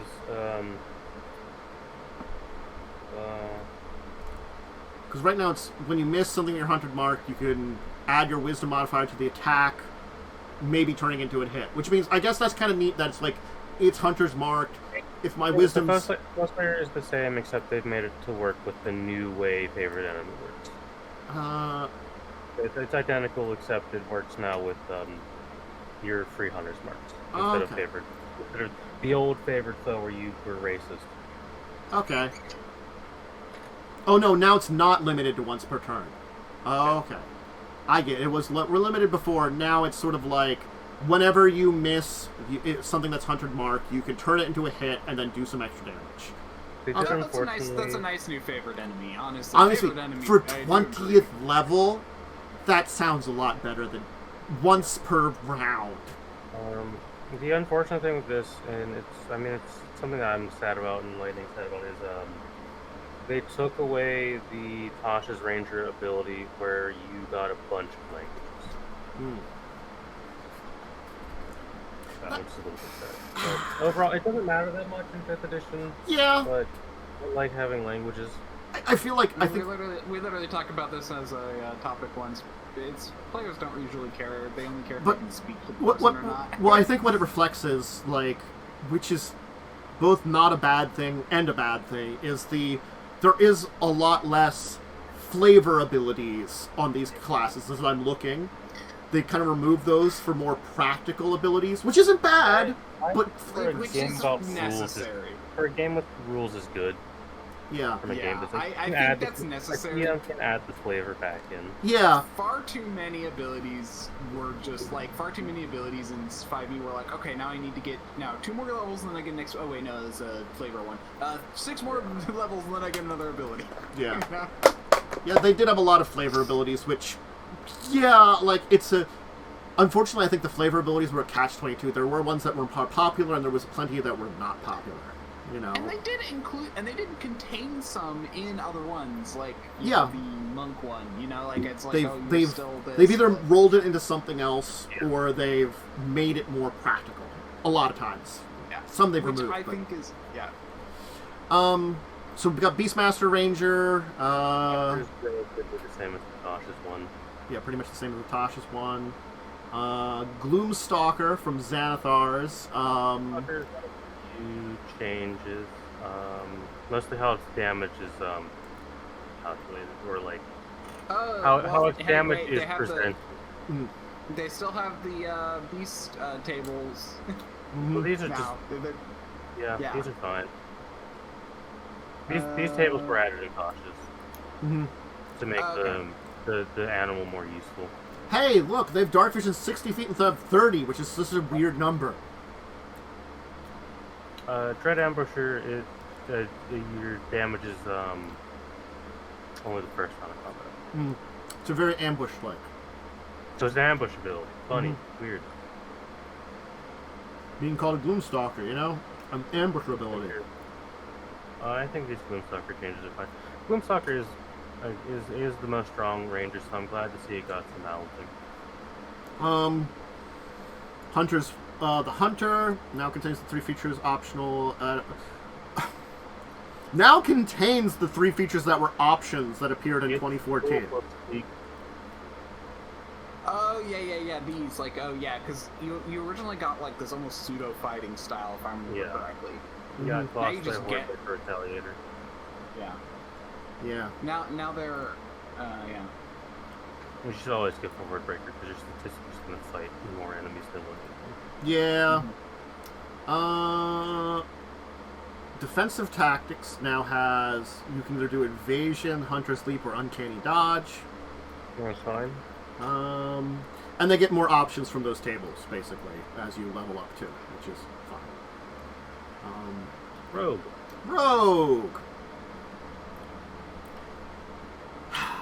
Sneak attack got changed a little bit. They fix sneak attack. Yeah, we were talking about this. It's back to like kind of what it was. Fine, I think. Yeah, because like before, it was a problem before. Because you could only use it during an attack action. Basically, you can only do it on your turn. I don't think that was during an attack. In my opinion, but that's fine. It's the reason it's a problem is because it's because of the way, I think, because like attacking and the way invisibility or sneaking works too. It's kind of became a problem, but it basically I remember. Basically, it discourages team play because you can't collect, like someone can't scare someone and do an attack of opportunity. You can't do it like that. You can't do anything that requires team play. I can give set up. You can't. I can give an example. Here's one that works with this. Our kind of elemental pushing monk. Our rogue could be hidden, ready in attack. The monk could push the person into them to get that surprise, ready to attack into a position where the rogue could do it. And since the monk might still have reach, you get your sneak attack, or you be hidden and get your sneak attack. Either way, it's sort of like there is a little bit more setup that can be done with trying to do that. Right. I think that does require you to do less things that do sneak attack, but you're doing sneak attack once damage per turn anyway. I mean, like, not that that's a critical thing, I think, but it's good to have that option, I think, for rogues to be more set up. There was a video I saw that which went into like all the reasons why this is a problem. There are a lot. You get steady aim from Tasha's Cauldron of Everything. I don't like the steady aim ability. That's my hot take. Yeah. I don't like that it works in melee attacks. You're not aiming with the melee attack. It's weird. It does work. The wording's weird. The wording needs to change. That's weird. The wording thing. I don't like you using aim for a melee attack. You gain Cutting Strike, which is kind of tactical stuff for sneak attack, where you can give up sneak attack damage for some stuff. Expertise maybe they could change the wording to precision. Precision. Let's see here. A lot of it's the same after that, except they've moved levels around for some things. That's fine. So. Arcane Trickster. Now they allow certain options from your Cunning Strike with Mage Hand. So you can do those Cunning Strike abilities with your Mage Hand now, too. The school right, because they got rid of there's no school restrictions, which is nice as well. Yeah. Yeah. And you can change a cantrip when gaining a level, which is neat. So I mean, if you can change your cantrips out, good for you. That's fine. Assassin gives you advantage on initiative rolls and extra damage to. I haven't played Assassin before. I can say it is definitely the worst rogue. Yeah. Which one is? Assassin. Oh, yeah. Okay, so the Assassinate, at least it's no longer the extra damage for Assassinate. Doesn't require the creature to be surprised anymore, at least. That's good, at least. Yeah. A little bit of a buffer needed. Let's see here. They have Envenomate Weapons, which allows you to use a Poisoner's Kit, actually. The poison option of a Cunning Strike also deals extra poison damage whenever they fail a saving throw, and the damage ignores poison. This ignores resistance to poison damage. So you're much better at poisoning through that. And Death Strike no longer requires the target to be surprised, relying on you sneak attacking. I don't know if Assassin's necessarily viable. It's much more viable since surprise has been removed from it. I feel like that's an important thing. It's a lot better now. It's a lot less setup involved. Yeah. It now just requires sneak attack. Let's see here. There's been some changes to Swashbuckler, which they have here. Aww. They made them, like, cost something. Sorry, Panache. Panache. Yeah, Panache, now it costs I you think- D6s. I actually like this. That I think it's good. You use your but sneak attack die for other stuff. Yeah. Yeah. I think it's good, but at the same time, I'm just like, oh, I like Panache being, like, just working. I don't remember what it did before, but I remember liking it. It's basically the same, actually. I think it was the same. They balance it a little bit more. The concept for the Cunning Strikes of spending damage to do some extra things is pretty good. And then, of course, we have Thief, which you can now use a object action instead of a search action for fast hands. Okay. All right. Thief is pretty good. It's basically uses your sneak attack die as like a dice pool. Fast hands is actually good. I just read what it does. Fast hands is actually good enough. Oh my god! I can bonus action like pull out a scroll or a potion or something, or that I can do something with. You know, that's just more useful now. Yeah, that's much more useful. You get UMB over here as well, level 13. Yeah, bonus magic action, because they made things like a magic action now, so like using a magical item is a magic action, so yeah, you can now bonus action magical items. That's cool. Yeah. Granted, I think that you might not have a huge selection as a thief, but there's probably some that you can definitely use for that. Well, it depends on if they make any major changes to the way magic items work. I don't know if there's... I'd have to look at them, yeah.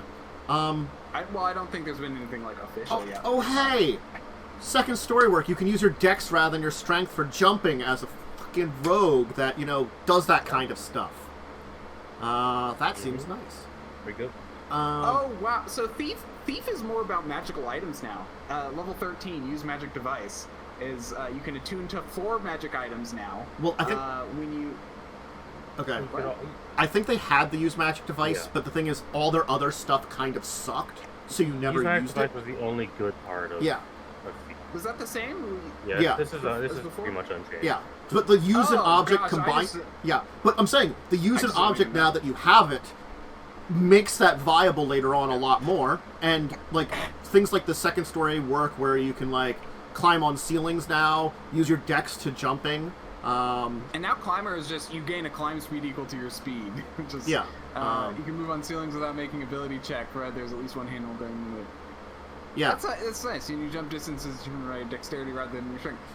That's nicer, because before it was just all like, you can climb buildings and move along rooftops. I don't remember what it was, but it was kind of meh. Stealth attack is pretty good. You give up a D6 to try remain hidden.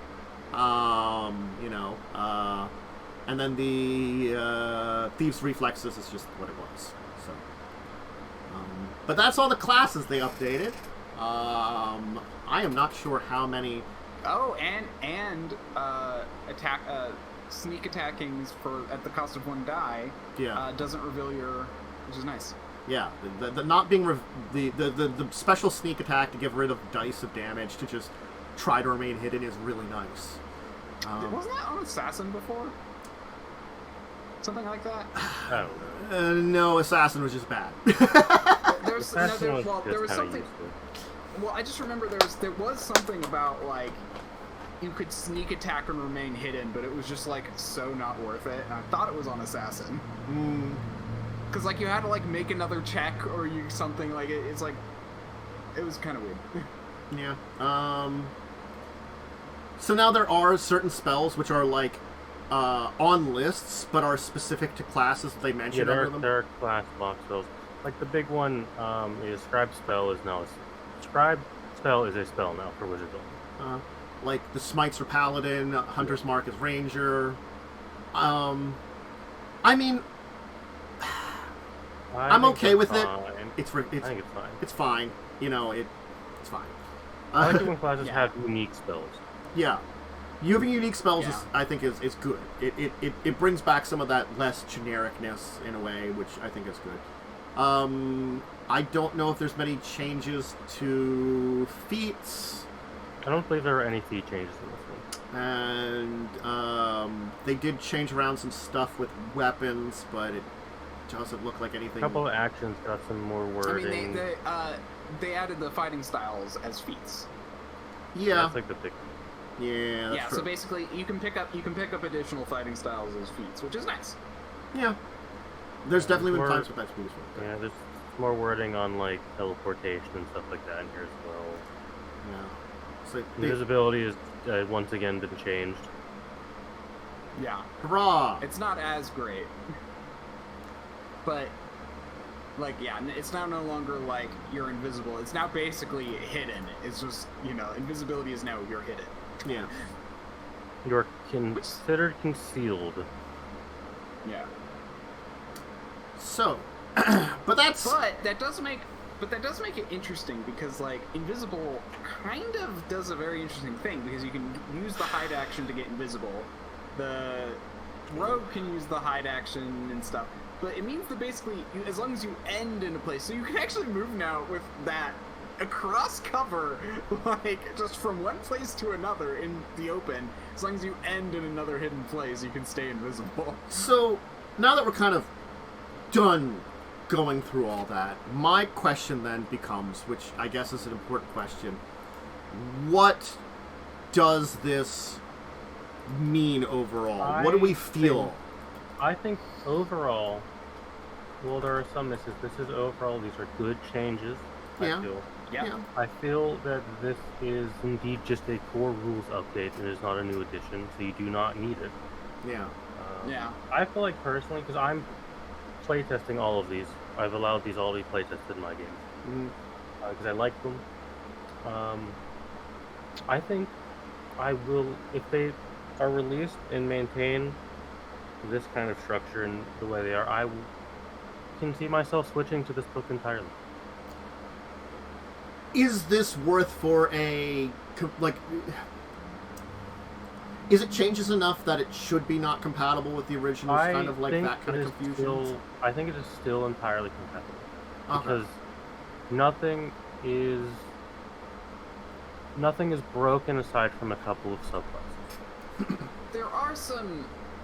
The one issue I have with it, like being not a separate version, is more just they are changing some basic concepts like conditions and actions.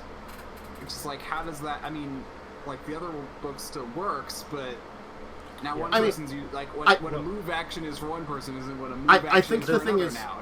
Technically, I think for me the idea of like you can just use the updated version, like Lightning said, is why not just use the updated version rather than having compatible. The compatibility, well, because not everyone will own the book ups, but the compatibility doesn't come in for the actual like condition rules and stuff like that. It's mostly just for the classes. Yeah, I agree. I understand That's that. what I think personally. I just kind of feel like there is very much this, like, if you're trying to use the new classes with the... But my point is, if you're trying to use the new classes with the old rules, let's say, there are certain things which might not be as great if you don't take the new rules into consideration, which is a problem. Well, same thing the other way. Well, I think it's the fact that, like, yes, we've seen here a lot of things have been improved, yes, but there have been actually a few things that we didn't touch on enough that have been slightly nerfed here and there. Does that mean if I'm playing it, I can use the old version, which is not nerfed, instead of the nerfed version? Yeah, I'd say yes. Okay. I think that if I would compare, like, say, old cleric and new cleric, I personally would say they're roughly on par. I'd say the old paladin is better than the new paladin, just because, like, if you want to be a damage dealer. But new paladin gets more out of combat as well. I agree. So I'd say there's merit to using either. Okay. Yeah. Objectively, New Ranger is just better, though. That's the one I will say is New Ranger is just an upgrade. I mean, yes. Tasha said the upgrade was also just better. Yeah, Tasha's or whatever. Yeah. Yeah. Yeah. I mean, that's the thing. Is it's kind of just the You should not use PHP Ranger. Ranger was just bad. Is this, as we're looking at it, worth a $60 book? I don't know if I feel like it. I think These feel like Tasha's expanded. That's a really good point. $50 book. I should be on my math. And the thing is, what I feel like almost is it shouldn't be 3 more books. It maybe should be just one bigger book that you're having us spend $60 or $70 on, including all the updated stuff. Are they updating enough DMG, the way they're doing Monster Manual? I don't know. We don't know yet, though. They could do a lot. They could. Honestly, based on some of the stuff it said, like, with, like, use the proficiency bonus of the monster, I'm like, yeah, okay, they might actually change things and actually make it so the monsters have a proficiency bonus now. Well, if they mentioned that, I would love that. But that was something that we were talking about with Kobold Press was showing that off with their new books. Yeah, I know, and that's the thing. I do want to mention, monsters do have proficiency bonus. Well, you have to math them out yourself. No. I know that. What I was talking about was, I was actually, when I was studying monsters for doing stuff for updating between Pathfinder to 5th edition for my Madness and Land game, I ran into a few monsters that I could calculate the proficiency bonus, but then they also had mysterious bonuses in other areas that broke those numbers. Like, one save would be 1 higher than it should be. One attack would be 1 higher. Something that should be talked about. At the Creator Summit, Wizards did come out and say that the way stat blocks are currently done and the rules they have for making them are incorrect. They are being fixed in the new monster map. Yeah. The way Wizards makes monsters is not the same way the DMG tells you how to make monsters. Oh, I knew that. That was obvious. Yeah. But they finally came out and did say that. I think for me, I thought that was just, I didn't even think about it as I would not buy a new book, probably. But I could see myself purchasing this book, but like a PDF version. If they ever do one. Do they offer it? No, it's Wizards. But yeah. I think the price increase is what's keeping me more away than anything. Yeah, it's the price is too high. And I just want to say, for me, it depends on what's in it. Like, if we just get the new classes and rule changes, probably not. But if they also include, a lot of the same, if they include a lot more, like, alternate rules and a lot more, like, flavor or something, like, because I know, the things I like about the DnD, is that, like,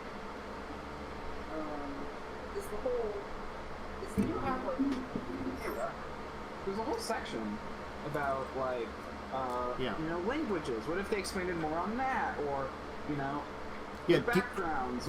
Player's Handbook, I think, is the one that I feel like we could all agree is the most likely one that, feels the best to possibly purchase. I'm definitely against the price increase because they're increasing the price to similar to much larger books, you know. And I can't say much on the Monster Manual or the DMG because we have not seen anything from them. True. The DMG, So I will can't say, say anything is... on. I would like a better DMG if they fix the DMG, because the problem I have with the DMG is just that it's a little all over the place. Like they put exceptional thought and organization into like the players. One of the big DMG... things stated in interviews with Chris Perkins and Jeremy Crawford is that they are going to organize the new one better. So, okay. So right now, I'm of the opinion that I want to still see more, but I'm not against them doing this update like this. But I also feel like, and this is something I'm going to say here, it should be a 5.5 because I'm going to tell you now, this is the exact same thing that happened with 3.5. 3.5 was very highly compatible with 3.0, and a lot of things could just be kept the same from the 3.0, except for it was a bunch of rule updates. This is a 5.5. Yeah, I will say, me personally, and I know as someone, I can say this for someone who has a relatively higher income rate currently, to me, I think I would buy the new Player's Handbook in so far only the Player's Handbook. So I don't know what's in the DMG yet. I can't say if that's worth it. I really wouldn't buy a Monster Manual because I don't use default stat blocks. I tend to make my own. Now here's the thing. If the monster creation rules are in the Monster Manual instead of the DMG, I might buy it. That's fair. This is an interesting thing that I'm now thinking about, which maybe is a discussion for another day, but this entire thing has brought me now to thinking, thank you, Motorcycle, more on the, when 3.5 came out to 3rd edition, because it feels this is very similar to that in a way, you know? And maybe because the prices were the same, maybe because I had more money at the time, I felt less bad about that than I do now. But also, like, isn't it basically... Now, granted, I do complain about the naming thing about this entire shit because, honestly, I feel like it should be a certain thing, and they're keeping the same name, which just... whatever. Anyway, I think it's a thing to discuss at some point in time, like that. Yeah, we should have that evolution between the two of them and why they were different and why it was very accepted then, and feels like there is maybe a little bit more pushback now. I don't know. Is it the naming convention? Is it the ideas about it? It could just be what's going on with Wizards has gained this like a lot of like more distrust with people, but like just looking at mechanically, I feel like also there's a lot of pushback mechanically a lot of times in a lot of this. But anyway, we'll have a conversation. I think it's a conversation we do need to have. That actually was the top of my list, and I just never got to it. The third verse 3.5 D&D, and now maybe it's more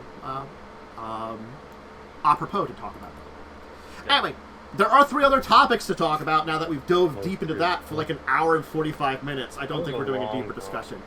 No. There was a lot to go over. It was a. If you count this and the last 2A, which you do need both of them, it's like 150 pages. Yeah, it's a lot. It is a full-ass rulebook. Yep. So, I'm just gonna say none for deeper discussion, because it's a none day. Fortunately, there wasn't a lot of topics. They're small topics. No, that's in 2 days. Ha ha ha. So, I will start out with, going that to agree, something that's just silly, and I wanted to talk about it from Paizo. On their Ports of Call book, which is about different planets, there is a Golarion World planetary theme park. I think that's fair enough, right? That makes sense. But there's like Shackles Land in there, and as soon as I want to go to that one, there's some assholes in charge of that one currently. it's such a weird concept, but I also I'm like, oh god, that's the kind of shit we do now. So I can understand it that a planetary theme park. Makes sense. It's such a weird thing, but so wonderful. And I also do like how I hope it has a full attention. I don't know. I know it's the Port of Call book. They might do one based on it, because they're doing a whole bunch of stuff with that. But I like at the bottom of the blog post they have the I guess mascot version of the Whispering Tyrant. Yeah, there he is. It's like, there's your supervillain. Look out, visiting Golarion World. So yeah, that's a thing. It's a book that's coming out. I mean, it just supports that book a lot more. It's a very interesting one. Again, Bizo puts out some very interesting side books. I'm looking for anything that might look like an Alkainen. I found out the other day that there's no official or unofficial art of the Alkainen from Starfinder. Yeah, no, I didn't find one when I was looking up the species, and you went and looked for me, and they're badger people, but they have no art for them. No, they're like bad. There's somewhere between a badger and a hedgehog, because they're a badger with spiky hair. And aren't they and I also? couldn't find anything about. And they're also have they're metal spiky hair or something. It's yeah, their hair has is made of metal, so it's spiky. They're neat sounding, but no one has art of them, and they're mentioned as something you can play, and they give stats for playing one. Anyway, the weirdness of the land. How about some anime? I know Granblue Fantasy for an anime, and it might also be, honestly... I know there's a video game. There's a video game and an anime based on it. Japanime Games is doing a little tactics game based on it. Card tactics game. That's pretty cool. Yeah. The only reason I know about Granblue is because the Final Fantasy... the old Final Fantasy composer did I knew that there was both video games and an anime series. I'd seen some of the anime series, and I think I rented one of the games back in the...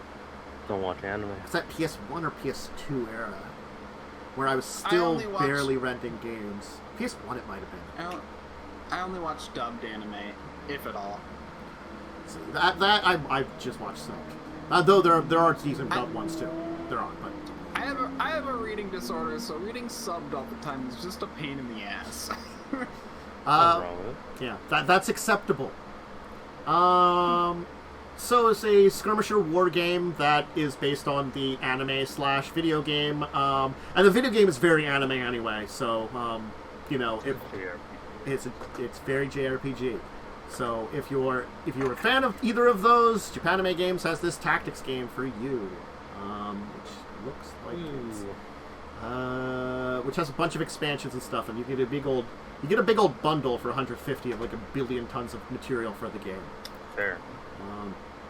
And then finally, I was going to mention a Quickstart from Modifius that's offered for free, because everybody loves a good Quickstart for a game, which they might be putting out. I don't know. The Cohors Cthulhu game.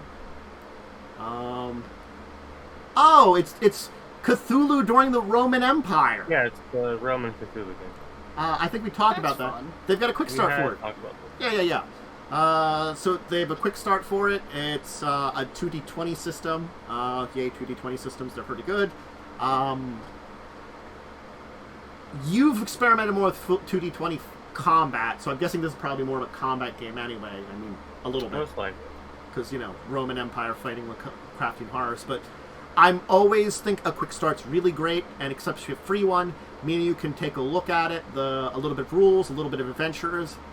It's got a 33-page adventure, pre-generated characters, 17 pages of rules, and a setting primer for 6 pages. That's an 80-page PDF for free. Pretty good. So, Pretty good. check it out if you're ever interested in one, or just want to experiment with an RPG.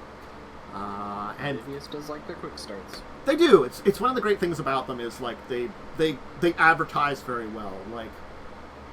It's as much as I do love the advertisement that is something like Archives of Nethys for Pathfinder. even just having something like a free Quickstart from anybody else or even like a cheap one if they want to cost a little bit of money. I'm fine with that. Just something you can test out for maybe a couple of dollars or like for free either, and get a sense of the game. I think it's really good. Yeah. My brain is really trying to figure out this tentacle person that the one person is stabbing. Like, my brain can't fit together. Like, that was not what I wanted to hit. I'm frozen because I was trying to minimize the one thing and I clicked on me. I clicked on minimize Discord because, again, I had to have the Windows thing where they were smaller because it was, the problems. Anyway, I just wanted to minimize that window. I think that'll probably be it today, honestly, because we spent 2 hours on this. We're going to... It was a very long talk about it. Important discussion. We could probably hit on anything we did this week. Momo, did you do any games this week? I missed my Sunday game because I had to work, and I ran a game on Thursday, and then I was in Pirate King. Thursday, they interrogated their prisoner, learned that they're facing off against a doomsday cult, and then they raided the cult. One of the cult bases, Cell ran into every trap I put in the map. I introduced some cool new mechanics, and that was kind of it. Okay. Worm, did you do anything? When I've heard of Cell, that sounds about right. Yeah. No. I need to start doing something again, but not yet. I haven't done anything yet. It's not easy to start new things. This person that only does one thing in a week and used to do like a lot more. Like I've wanted to do a lot more too. I have wanted to, but I just haven't. I'm just gonna steal you for a game or something after so you just have something else to do with your time. One of these days. One of these days. Anyway, and then it's free. I had Wednesdays where pirate stuff. We made decisions. Look, I'm just gonna say I'm glad the spy work is done. You weren't great spies. You murdered some people. You caused a lot of damage and issues, and I gotta be honest. That was actually the middle ground I wasn't expecting. It's almost like we're terrible people. No. I was expecting you to go like full. We murder everything. Or at least try to pretend to be spies for a little longer. Those were the two sides. We were going to do more murder, but then you said there would be like a 24-person combat. None of us wanted to deal with that. Well, by that time, that had already been kind of established. I thought, like, in that room with those 4 people, my entire thing was you would continue to act like spies, or you'd just kill all 3 of them and hope for the best. Or all 4 of them or whatever, that were there. That was my 2 ideas that you were going to do right then and there. You kind of we're mostly capable of subtlety. Yeah. When we need. Well, yes. You were more subtle than I expected. I was either expecting really, really trying to be subtle or like really, really not, and you went kind of in the middle, which was fine and kind of surprising and good. And then you're working on phase 2, which is probably not going to be too long, and it'll be fun, and we'll get to the combat. Gather people, and then one day we'll be level 14. One day you'll gain that level. One day. We've been level 13 for 3 months. I leveled you up at the beginning of the last thing, and you don't get. It's like the game is only built for like one level. Yeah, it's just like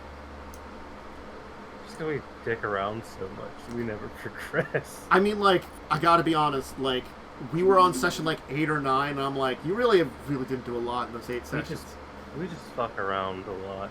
It's like I feel like I could have narrowed that down on my own. Let us fuck around. It's fine. Just like to maybe like 4 sessions. I feel like even probably half the sessions we had.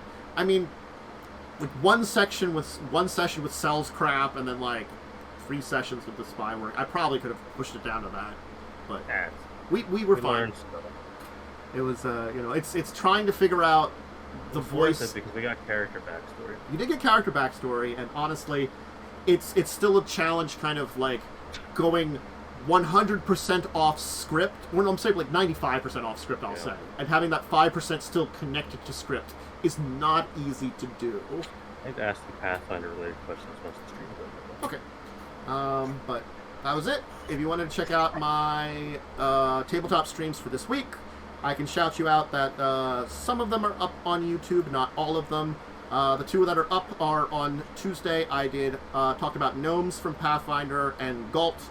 I talked about Galt because, I'll explain this, it was Independence Day. France helped us. Galt is basically France on steroids. I thought it would be kind of funny. America in Golarion, so... It's kind of like that other nation that went rebelled also kind of has a democracy, but it's not really America. The one that's next to it, I can't remember their name off the top of my head. The ones that were like, we were originally friends with you, but you kept murdering, so we've taken a step back.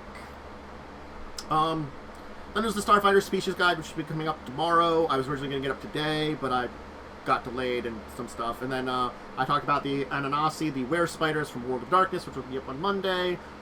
Make sure to check all those things out. They'll be fun. I have my YouTube channel where you can see all this kind of stuff. I stream. My stream schedule is Monday, Wednesday, Fridays for gaming.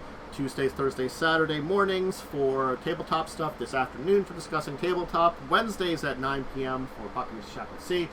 YouTube schedules uploading all the tabletop stuff afterwards. Worm, do you have anything to shout out? I stream Saturdays and Sundays at 11. Mm-hmm. PSD. Do you have anything to shout out? not really. Momo. I'm trying to spell diamond I wrong. don't have an online presence anymore. I kind of like abandoned that. Maybe I'll stream again one day. I have time to stream.